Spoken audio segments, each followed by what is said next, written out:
well. Not nervous at all. Do this every day. Yeah. Just imagine everyone naked. That's how usually it works. Yeah, exactly. Shouldn't say that now in the microphone.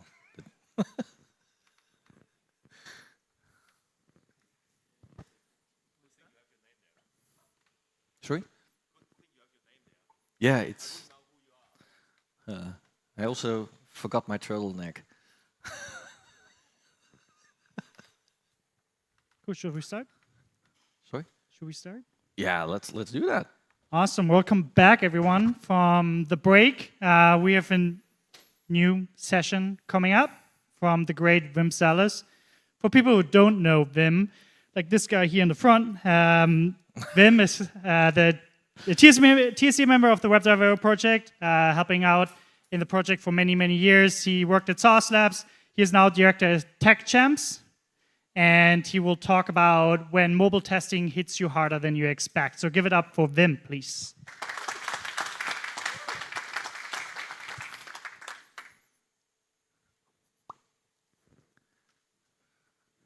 Yes. Just first of all, thanks for joining my session and taking the time to listen to me. I also see a few people here who were in the workshop yesterday. They listened to me for 8 hours. So yeah, hopefully you can manage this at least for 40 minutes. Before I'm going to start, I just have a question. Who is expecting to see a lot of code in this presentation? Thanks. Okay, then I hope you will not fall asleep, because I will tell a little bit more theory, but also some practice. And especially the mindset that I've been seeing a lot in the community when people were using web and they moved over to mobile, and especially also to native mobile apps. So that's basically the thing that I'm going to explain to you, that there are differences, and then you will expect in the end that mobile testing will hit you a little bit harder than you expected. But to get everybody on the same pace, the same thing about, kind of like the same starting point, let's say it like that, I want to start with a story that hopefully everybody can imagine that could happen to them. And I want to tell a story about that you are going to develop your own native application based on the knowledge that you already have on the web. And when you want to start developing your first native application, yeah, you need to start with an idea. And you're like, okay, I don't have an idea. And then imagine you're sitting behind your desk and your dog is laying on the couch looking at you. Well, it's not looking at you, but you're looking at your dog and you're like, okay, I have an idea. I know I've got some inspiration. I'm going to create my own social media app for owners of dogs where they can share pictures of their dogs. Let's call it Instabark. There's no connection to anything, but let's call it Instabark. But then you're like, okay, where do I start? The only thing that you know, the only thing that you have is that you're basically a ninja or Master Yoda in JavaScript, HTML, CSS. So what do you do? Where do you start? Well, have no fear. React Native, NativeScript, or Ionic are here. We can start using our existing knowledge we have from the web and just start building something. And let's pick a framework. And I'm used to using a lot of React and also React Native, so let's start by using React Native. So the first thing I would do is just grab a coffee, use a MacBook, we'll get later to that on, but grab a cup of coffee, read the documentation, open my editor, in this case Visual Studio, but you can also use a real editor. Some people call them IntelliJ, or just pick your favorite editor. And like I mentioned, you are going to walk through the documentation. How do you start? And when you've read the documentation, you figured out, okay, I need to have, for example, Xcode, and when I'm installing Xcode, I will get my simulators, and when I'm installing Android Studio, I will get my emulators. Okay, I can start. I can start right away. And because I took that cup of coffee, life is really easy. I can start coding. And when I'm coding, I'm already thinking about, okay, all the funny pictures that I will get from all the people. Not thinking about any GDPR rules or something. I will just look what's happening in production. But I'm already doing my pants, shitting my pants from laughing. I cannot, after a few days, I've got my first screens. And like I mentioned, it's not Instabark, it's Bark Insta. These are the first screens that I have. I'm happy with this. But now I need to test it on real devices because I've been using emulators, simulators. So I picked my first device, which will be an Android device. And then I figure out, okay, I need to do something with a certificate and with a key. Okay, this is easy to fix. And then we get to iOS. And you're like, oh, shit. You need to become a member of some kind of club. You need to get a membership certificate, as they call it. And there are different types of certificates. Well, we're not going to dive into that, but that will help you build your application, install it on a real device. Okay, let's start building. And then that's the place where we need our MacBook. We're building our application, but we also figure out that we have Android, we have iOS, and yeah, it's so slow. I'm like, okay, let's just walk the dog. And I'm lazy, so let the dog walk. But when I'm walking, I'm thinking, I get new ideas, and I'm like, yeah, I've built my application, it needs to go to production, but yeah, we also need to test our application. So this feels, if you do your research, a little bit like drinking from the fire hose. There's a lot of stuff coming after you. What should you do? Well, there's some basic stuff. I have some testing experience. I need to do something with unit testing. I need to do something with UI testing. And then you do your research, you figure out, hey, I'm using React Native, I can use Detox, or I can use Appium. Well, we're at Appium Conference, so we're going to select Appium. But then you're creating your tests, you're running your test cases, and then again, you figure out it's pretty slow. It's like it's not doing the same at the same speed as what I was doing with web. And you're like, okay, I'm going to create less test cases because I need to wait too long. I'm just going to do a few flows and that's it. And then you realize after some tests that they become flaky. You're not catching the issues like this dog. It should catch the ball, but yeah. So your tests become flaky. And what are you going to do? Just remove those flaky tests. So in the end, we have just a few test cases and you're ready. At least that's what you believe. This dog is not called Karma for a reason. Because you want to publish your application to the stores. They're like, what? A review? A review for my app? And now imagine that we're in an age where everybody can build their own app with AI. So the amount of crap, if I may say so, that will get to the stores will increase. So also those review times will also increase. And when you realize that and you do your research, you're like, 1 to 7 days that Apple or Android need to take to review my application? It's like, what? What is this? I'm not used to this. I'm used to the web. Just push a button and it's in production. Okay, but let's just do this. I spent so many time. I'm really happy with my idea. Let's just push it. But then you get an email. You forgot something. You forgot to provide test credentials. Because yeah, if they're going to test your application and review your application, you also need to provide some test credentials. You didn't read the documentation well enough. It's like that nice sentence RDFM. Everybody knows it. We also need to do it for the review process.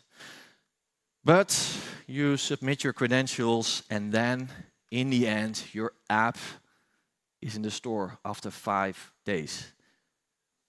But, well, it's not really there because your app, you want it to be distributed everywhere. It will take around 24 hours before it's in all stores, all over the world. But yeah, okay. This is definitely better if I'm doing a web application. But let's proceed. Already so much work. And Then your app is out there and you're seeing some feedback coming in. You're seeing images coming in. And you're like, okay, this was the best idea. Like all those dogs, I really love it. And you get an email. Your first email, your first review, you're happy. But when you zoom in, you're like, okay, I got 1 star. That's not good. And if you also read kind of like someone wanted to install something and they were ready to upload it and then the app crashed. And you're like, God, this is so difficult. Which device? What happened? How should I fix this? And you're getting depressed. You're like, God, why? Why is this happening to me? Well, why am I telling you this story? This is basically what a lot of companies might also see, or you might have seen. And what we also see here is that when we're talking about mobile, that mobile basically punishes late feedback. As you might remember, we just removed a few steps, a few test cases also from our test suite because it was taking so long. And you might also recognize a few steps in the process that I was explaining. Those were basically the steps from the SDLC, where we have our planning, where we have our coding, where we have our test that we're building, testing, deploying it to production or releasing it to the stores, and then also the feedback. And this is the point where I want to zoom in with you guys. Because if you would now compare this story about native app development, and if you would compare that with web, there are some differences. Let's just start with the planning and the coding. And to make it a little bit easier, the comparison, let's just take a normal web application and also take a very basic native application. And if we then talk about and look into planning and coding, it's not that different between native mobile and web applications. Might be that you have 2 code bases for Android or for iOS, but if you got some good developers, or if you have Claude or whatever agent you want to use, you can build it pretty fast. At least code it very fast. Then you get to the building process. And I think that a lot of people know for the web, you just got one type of source. You've got HTML. It's fairly easy and very fast, to be honest, to build it. Try to do this for native mobile, and it's Android, and it's iOS. And in the end, you basically have 2 code bases. Or if you're using React Native, you have 1 code base. It's a cross-platform language to build basically with JavaScript/TypeScript, an iOS and an Android application. You can also do that with Flutter. But still, you have 2 apps. So there's already a difference there. If you would also look at building the app for Android or for iOS, depending also on the machine that you have, can take up between 7.5 and 15 minutes. So there's already a huge difference there. So let's take a look at testing. Again, it's fairly easy on the web. We've got the same source. Doesn't matter if you're using Chrome, Firefox, Edge, Safari, or whatever browser that's based on Chromium you want to use. And it's fairly fast. If you're using Selenium, or if you're using Playwright, or if you're using Cypress or WebDriver.io, it doesn't matter. It's fairly fast. If you want to do this on native applications, you already have 2 trees. You have 2 source trees. The people that were in the workshop yesterday saw it. One specifically for Android, one for iOS. So you need to think about how you're going to handle that. And normally, if you compare Selenium to Appium, it's 2 to 6 times slower. We already removed some test cases to make it a little bit faster. Then deploying. Like, you could do it daily, hourly, or even per minute. There are a lot of companies that would love to do it daily and especially per minute, but it's possible. If you set it up right for the web, you can do it as fast as you want. If you want to do this for native, yeah, like we already saw, it can take up between 1 and 7 days. Sometimes you're lucky, sometimes you're not. Then releasing it to the stores, 0 to 24 hours, depending where you are. So you also need to take that into account. And then last but not least, also getting the feedback, or if something is happening in production on the web, it's fairly easy to replicate. It's not that hard. There's no hard connection with the OS. If you look at mobile, there's a really hard connection to the OS. So if you don't have the proper tools, it's really hard to get the right information about what's happening. And it's not only this. If we look at mobile, then we also have some specific mobile issues/challenges. First of all, mobile is remote first, meaning it's somewhere, if this is my mobile phone, it's in my hands, I don't know what the connection is. I even don't know by default what the device is, what OS version the customer is using, what the battery usage is, how many apps are in the background. We basically don't know it. Secondly, we have a fragmented market, meaning I think if we would look at everybody's device here, we would have at least 20 to 30 different devices. And if we would look at the OS versions, I think we would have at least 50 different device OS versions. And then last but not least, and this is something that really a lot of people forget, a vendor cannot revert your app on your mobile phone. If that would be the case, then yeah, we might have a challenge that they have access to your phone. So by default, it's not possible. So now imagine you just released your latest version of the app, but you introduced the biggest bug in history. Good luck with it. It's now on your user's phone. So these are kind of like the challenges. But where can we also as testers make a difference? Where can we become that hero? Well, first of all, like we mentioned, mobile is remote. So if it's remote, we need to implement something that we are aware of where that app is installed, what the device is, the OS version. Secondly, we have that fragmented market. We need to test strategically here because we do not have enough time. We need to be aware of what we're going to test. We need to think about what we're going to test where. And last but not least, we cannot revert, so we need to release smartly. We need to be in control. So let's take a look at that. Let's start with the first one, the big debug one, but how I also call it kind of like closing the gap, closing the door or the window. And by the way, I mentioned no coding. There's also no AI in my slides. On the other hand, these images, all AI. Thank you.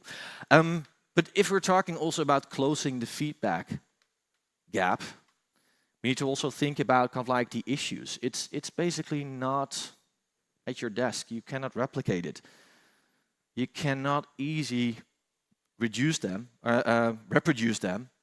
And also, if you haven't put everything in place, then the App Store, where basically everything is really literally stored, the reviews in the App Store, are your first alert. If that's your first alert, that's also the first alert for people who want to download your application. And if it's that 1 star, imagine how many people would download a 1-star application. Not a lot. So, 2 things here. What I would advise, at least, if we're thinking about mobile and especially native mobile, is that we also connect production also to test. That we see it as one environment. And I'm not saying that we need to test in production, but we need to learn from production. What our customers are doing in production. Think about that, track that. And also what's very, very important is that you're going to implement and invest at least in some crash and error reporting. That you know what's happening, when it happened, which device, which OS version, what CPU usage was, if there was a spike, memory usage, that kind of stuff. We need to know what triggered the error. Because if you cannot explain that crash, if you do not have the right information about that crash, you're basically flying blind. So if we're thinking about also the strategy in mobile testing, I think everybody knows that we can do some unit testing, some integration testing. We have the automated UI test, we have the manual test, and we also have beta testing. I'm not sure if a lot of people know what beta testing is. You basically give your app to a selected group of users that fit basically your target group, let them test your application before it goes to production. And if you just look at this, we can also make something like this. It's a pyramid, and to be honest, I hate pyramids, but it's like, it feels a little bit like a testing pyramid. let's dive a little bit more into also that beta testing, because I think this is a meme that a lot of people have seen, where you have the design, basically, these are my automated tests, and we have the user using our app. It's basically what I would call, this is alpha testing, and the other one is the beta testing. What do I mean with alpha testing? What's the difference then between those? Alpha testing is basically done by you or your team. You have your mindset of your feature, and that's the only mindset you have. You need to test your feature. So you have a narrow testing focus. 9 out of 10 times, you're not testing how your user would use your application because you don't have that right information. You just listen to what the product owner is telling you, like, they are going to use the app this way. Is that so? Imagine that, for example, one of your users is having a baby, holding their baby on their left arm, and they want to order something on their phone. So they're going to use that with their right hand, using their thumb. Baby's crying. Put away your phone. You already put something in your shopping cart. Put away your phone. Make sure the baby is not crying. The baby is happy. Then you pick up your phone again. Like, those are the things that we're not aware of. But those are the situations on how our end user will use our application. And that's why we have beta testing. And we're not going to ask all the beta testers, pick up your kit, pick up your phone, do it with your right hand. No, that's not what we're going to ask. But we're going to monitor also what our end users, or predicted or expected end users, are going to do with our application. And we need to use that information also, and we can use that, I wanted to say, we can use that information to also update our test cases. Because sometimes it's kind of like the best test in production is basically just see your users feel using your application. And I know if you would say this to your product owner or manager, and they're like, no, this is not good. It is good. If your user cannot use your application, there's a gap. Your end user is basically paying your salary. It's also paying the salary of your manager and also the product owner. So track that data. So if we think about this, what should we put where? If we, first of all, also think about automated testing. And I'm not saying that you should not test anything, but I'm also saying here that we should not test everything. Just look at the flows that are really important. Which flows would cost your company money, your customer money, and just automate them. Just nothing more. Just the basic flows. Automate them, and also check from what you get back, maybe from production, what breaks very often. Automate that also. Or during development, if you do that with manual testing, if it breaks a lot, make an automated test out of it. Then, if we're talking about manual testing, also check the look and feel. Basically, Appian is not telling you how the app will look like. If you're only testing on emulators and simulators, that's not what your user is using. So only your flow will be checked.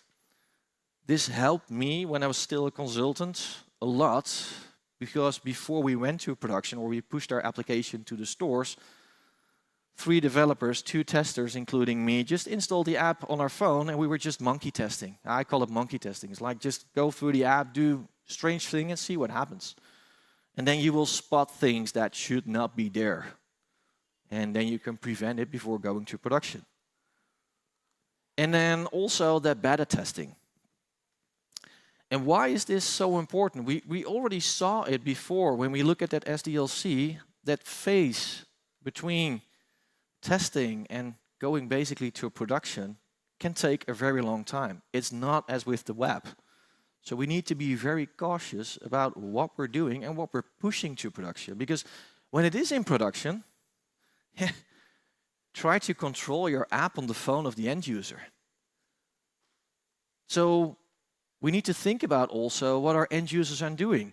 And I think if everybody would now pull up their phone, would go, for example, to the App Store or to the Play Store and would look into the apps that need to be updated, I think that the majority here needs to update at least 10 applications.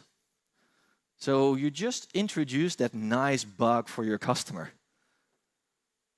It will take a few days before they're going to update your app. And especially if you're a commercial company and they can easily go to the competitors, you will lose money. If you have an app for taxes for the government, well, to be honest, you cannot deny that subscription. You need to keep paying taxes. So then it might not be that of such an issue. So you need to think about how you can, I would say force between quotes, but is there a way, and discuss this also with your developers and also with your manager, product owners, whoever is responsible of the app, how can we at least control a little bit the way that the app, when you start it, that people need to update it? Because you might have introduced a breaking change and you pushed a new version, and if customers after 3 weeks still didn't update their app, they might have a bad experience. And how you're going to implement this, if this is a blocking action or not, that's all up to you. But try to be at least in control of the app that's installed on the phone of your user. And then last but not least, you also need to make some strategic trade-offs. Kind of like give your dog some vegetables or fruit or cookies. They will accept cookies and not the vegetables. So we need to ask ourselves some questions. Kind of like, should we sometimes also automate tests for this future? Is that the right question? Well, the wrong answer at least is that we should automate everything. We shouldn't do that. And maybe the right answer is, it depends. And this is kind of like the most stupidest answer you can give to anything. Like, it depends. Yeah, but it still depends. How stable might that feature be? What's the risk of this feature to break in production? What will be the risk for the company if this breaks in production? You might come to a situation or to a stage where you might not even need to automate this. That you're just going to push it to production or do some specific manual tests. And last but not least, you also need to think about what are the costs of automating versus the cost of the bug. Will you lose money? Then you need to have some stability and some certainty.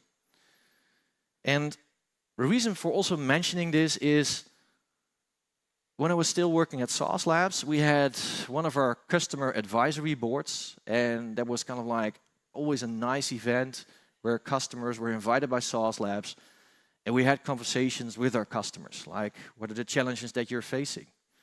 And this is what we want to do. Does that fit with what you are looking for? But we also got presentations from customers, and one presentation was from Twitter, just before Elon came with his sync in the Twitter building. And they were explaining to everybody in the room their strategy for testing new features. And we were surprised. We were surprised because every new feature that they implemented basically had no automated test. And every customer in the room was like, what? No automated test? No, their process was developed in such a way that they could or recover very easily, or the new feature was determined as a feature that wasn't nice to have and wouldn't cost money, or with a feature flag could be disabled. But they also closely watched it with certain groups. For example, influencers that were using their app were posting about this, or not, because Twitter broke. But they at least had the right feedback and they could respond to that right feedback. So now that you know this, we also slowly come to an end. Because what we've seen now also in that SDLC and in kind of like the story that I've told you is that we just have slower feedback from native applications. And then I'm still not talking about mobile web applications, because basically, yeah, you can just push new HTML to production, and then for a browser on Chrome on your Android device or on your iOS device or Safari on your iOS device, you can still use it and get the latest version. We also need to be aware of what's happening in production. Which devices are our customers using? And it might be that some customers are using specific devices, for example, a Samsung Galaxy S4, a very old device. But that might also be a customer that's bringing in most of the money. So do not always look only at usage, but also try to tie it to revenue. What's coming out of that device? And that might be harder for certain companies, but for other companies, for example, the betting for Novibet might be really, really important. Or for you guys from Camelot, might be really important. Also, think about at least the control of your app, because there are sometimes really high stakes. And these aren't excuses, these are basically the constraints that we work with when we talk about mobile applications and also automating mobile applications, which decisions we need to make. So, last but not least, how can you, as a tester, if you now get back to the office, what could be your added value here? Well, not by writing extra tests. Have a conversation with your developers, with your team. Do you use crash reporting? Do you know what is happening in that app when it crashes?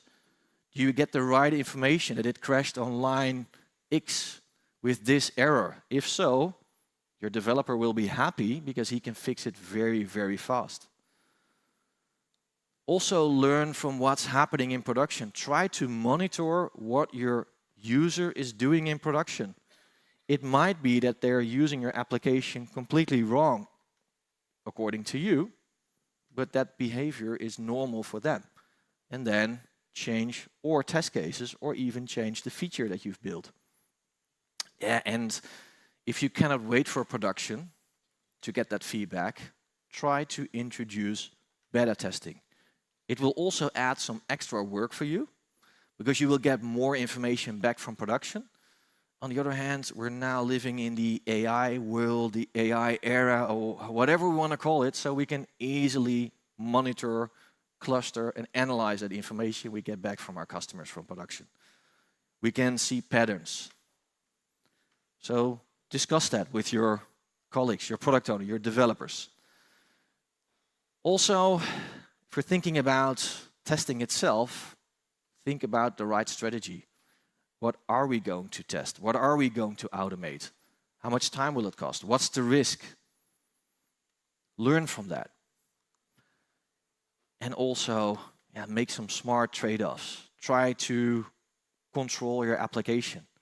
Because I believe if you're going to walk out this room and you will open your phone, you still have around 10, 15, or maybe 20 applications you need to update. And that's the life of your user. That's the life of the user that's using the app of your customer that you're working for. And if you now introduce that nicely bug, or you just introduced a breaking change in your API, and you have a banking app, and you're not in control of what is happening on the phone of a user, and you cannot tell the user you now really need to go to this version, otherwise you cannot transfer money, that's the case that you need to have. You need to push your customers sometimes. Be more in control. So hopefully this gave you a good idea about why mobile testing sometimes hits you harder than you would expect. It's not always as easy as with the web, where you can have fast tests, fast building, fast deployments, fast rollbacks.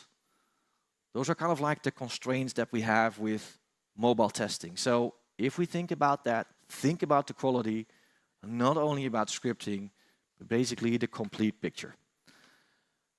And then, about me, just one thing I wanted to say. I really love dogs, but we don't have a dog. Reason for that is, first of all, my wife is allergic, and I know you've got those nice dogs that will not make anybody sick. On the other hand, I'm not always at home, and I don't want to burden the family and walking the dog. And I would do that from the car, but my wife and my kids, they won't do that. So that's the only lie I told today. Any questions? Coding questions are also, no, just kidding.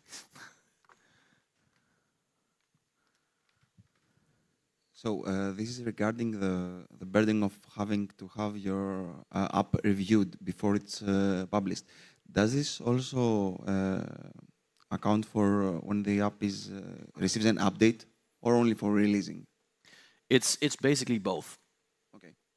And it could be that your next release will be out in production in just a few minutes, but it could also be maybe now because of AI that it will take longer because there are a lot of crappy apps out there in production. So these are kind of like the things that we cannot influence unless you're Amazon or unless you're, what is it, Temu. You've got some right connections with Apple or with Google. But normally, yeah, you basically just place your app in the hands of the gods and just wait until you get a response. Is the review process clear for the developer of the app? Yes, yes. I mentioned kind of like the abbreviation RDFM. I would also tell that to the developers. I will not speak out what it stands for. I think if you would search on it for, but if you, there's a manual basically what you need to deliver. That's why I also provided that sample where I forgot to deliver my credentials because they need to test your application. So you need to have, for example, a test account so they can walk through your application also.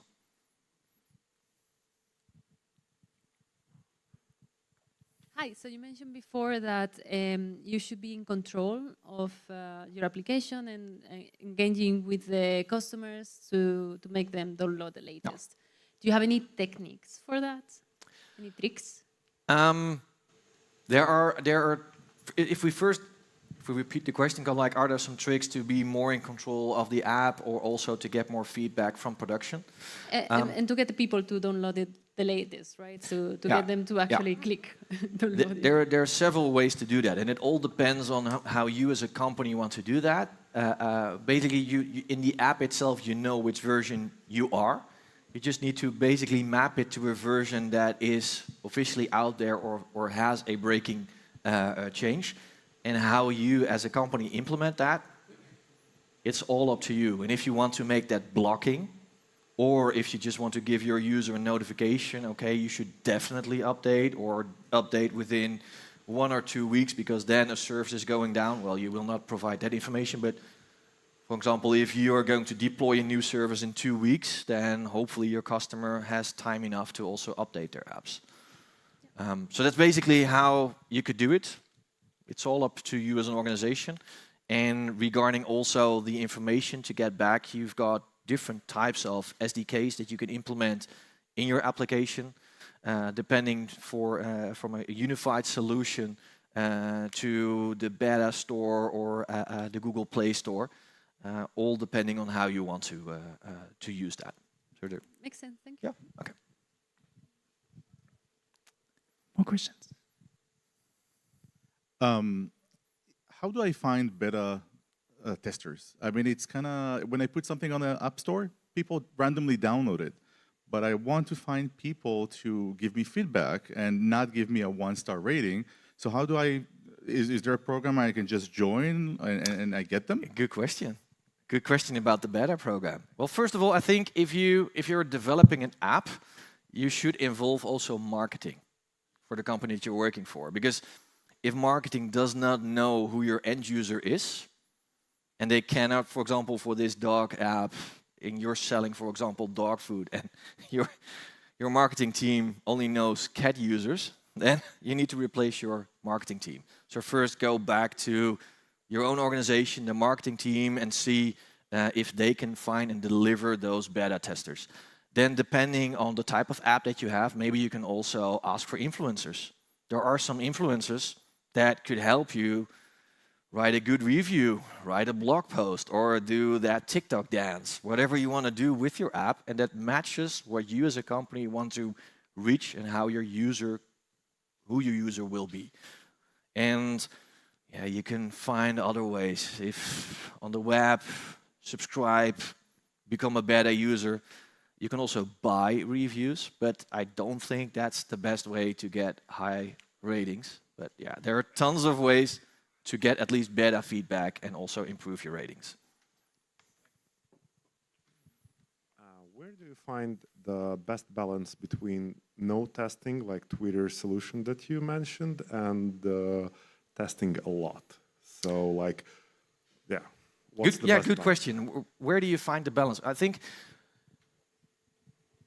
it all has to do with the maturity of your organization that you're working for. Are you able to release faster, or release at least fast enough if there's a bug, but also control it in the right way? If there's no way to do that, you might need to create extra test cases. But second thing that you need to do is talk to your developers, talk to your architect, talk to your managers, that you need to have a better way in controlling what's happening on the device of your users or getting better feedback faster. Because throwing more tests against your app will not help you in the end. Because you might still be testing the wrong things if your customer is, for example, never using your menu but always swiping through your application. Hope that answers your question. One more question. Someone? No one. Cool. Thank you so much, Wim. We take a little break.